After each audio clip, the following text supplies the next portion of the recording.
রবিবারের সকালটা আর 5টা দিনের থেকে একটু আলাদাভাবে শুরু হয় আমার। অন্যান্য দিন তো চোখ খুলেই দৌড়াদৌড়ি শুরু হয়ে যায়, ব্যস্ততা শুরু হয়ে যায়। তবে রবিবারের সকালটা একটু নিজের জন্য ফাঁকা রাখি।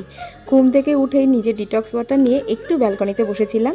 দেখলাম বাইরে আকাশে পুরো মেঘ করে রয়েছে, আর তার সঙ্গে দারুণ হাওয়া দিচ্ছিল।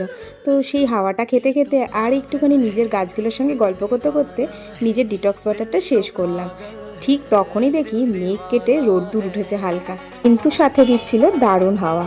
আর এই প্রোডাক্টগুলো না, সত্যি কথা বলতে আমি রিসেন্ট পারচেস করেছি। আমি না পেখমের জন্য আগে মামা আর্থেরই সব ইউজ করতাম। রিসেন্ট আমি এই প্রোডাক্টগুলো ইউজ করছি পেখমের জন্য, বেশ ভালো।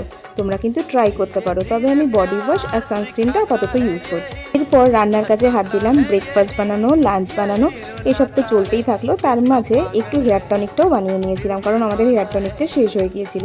আর সানডে মানে তো হেয়ার ওয়াশিং ডে, তাই কাজের মাঝে একটু হেয়ার অয়েলিংও করে নিয়েছিলাম।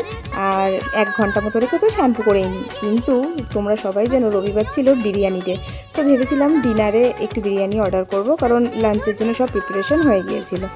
তখনই দেখি মা এসে হাজির হয়েছে, আর মা নিজের হাতে এক বড় কৌটো চিকেন বিরিয়ানি বানিয়ে নিয়ে এসছে। আর শুধু বিরিয়ানি না, তার সাথে চাটনি, ক্ষীর, আরও অনেক রকমের তরকারি, এত কিছু নিয়ে এসেছিল যে কোনোটাই আমরা লাঞ্চে শেষ করতে পারিনি। ফলে বিরিয়ানি ডেতে কিন্তু আমরা দুবেলায় বিরিয়ানিই খেয়েছিলাম।